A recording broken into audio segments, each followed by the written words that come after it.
And welcome back. I'm Natasha Elkington, your host at the GLF Bonn Conference 2018. And I'm here with Christopher Knowles, who's the Senior Advisor to C4 and the World Agroforestry Center, ICRAF. Thank you for joining us. Thank you. Thank you. So we wanted to ask you a few questions in terms of financing. Where are we in regards to funding environmental action? I think we're in quite a good place. I've been doing this for 15 years now, and I've seen a lot of disappointments, a lot of frustrations, a lot of communications failures. But I would say 1 to 2 years ago, I started to see a change.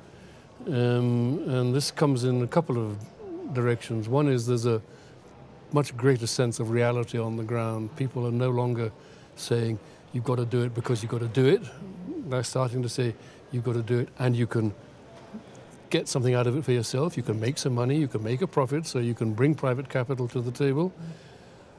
And on the other side of the equation, on the investor side of the equation, there's a huge acceleration in the awareness of the need to step up financial flows to sustainability generally, including the landscapes. Landscapes is a relatively, well, in some ways, it's a relatively recent arrival. We've only started to talk about it recently, although, of course, good management of landscapes goes back thousands of years. Right, exactly. And we'd have a lot of conversations about innovation, but actually I think we need to go back to some of the old practices rather than innovate them. Anyway.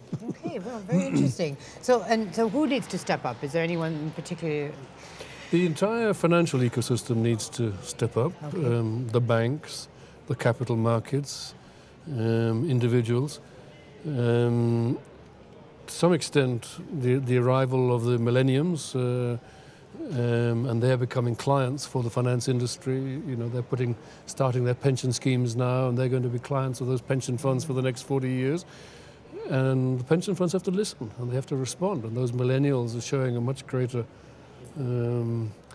awareness of the problem and putting very clear demands on the finance industry. So that's what that part of the world has to do. The banks are beginning to understand that they need to think differently about risk, and they probably need to get a better feel or better understanding of the fact that green is actually lower risk. And so it goes on. But the whole financial system, basically, I could talk about all sorts of compartments, but Right. Yes, but our we short probably haven't got time today. No, we don't. Okay, but are there any new initiatives that you have seen, in the last few years that are worth mentioning? Landscape-wise, I was involved in the establishment of the Landscape Degradation Neutrality Fund, which is quite an interesting dedicated fund vehicle. It's basically a demonstration exercise. If we can show through that one vehicle that it's possible to invest profitably and doing the right thing by the landscape, then I think, as always in finance, others will copy. Right. We are not a very original breed with cattle normally. They follow. That was a good one. Another nice one I've seen is the Eco Business Fund. I happen to be on the board of that one, but doing very sustainable Latin America agroforestry. So there's an acceleration in this, and then the Global Impact Investor Network, which is up until a couple of years ago was a rather small gathering for what I will describe as fanatics, but I don't mean that in a negative way, but for the people who are totally one single mission driven. That's now getting very big players coming to it, people who are managing $1 trillion at a time. And once you get those kind of people in the room and they say, I want to be a sustainability investor, I want to be an impact investor, then you know the game is changing. Yeah, very true. Okay, and then for my final question, so what role does the GLF play in boosting green finance? I got involved with GLF about 5 years ago, and it was a bit of a case of suck it and see, where it can't do any harm, and maybe it'll be useful. And I think what I've seen over that 5 years is turned out to be a very strong franchise. It's a communications franchise, firstly, I think, but it does bring a lot of actors together, disparate actors. it's starting to focus more, I would say, on the investment and the financing side of things, which at the end of the day I think is probably what it has to do. It introduced the so-called investment case meetings a couple of years ago now, and did one in London, and there was another one in the States, I think.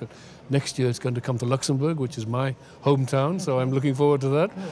And these are just good vehicles for bringing together the protagonists for good landscape management, together with the other stakeholders, including, I hope, the financial stakeholders.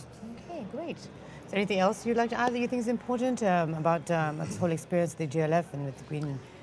Well, I always like coming here and seeing the passion. To be honest, I feel that, especially from the younger people here. Yeah. I think that's a really powerful driver, and it's very good that they have a place to articulate themselves. I was knocked over yesterday by Felix when he was talking to us. You know, big audience, 600 people or something, and with such power, such passion, and you know, when I hear those kinds of things, there's hope. Yes, there's hope. Yeah, it gives us motivation and inspiration. It gives us motivation and inspiration, and it holds my age group, who have a lot to answer for, frankly, holds us, keeps our feet to the fire. Yes, very true. Well, thank you so much for joining us. You're welcome. It was a pleasure speaking to you. Thank you. Thank you.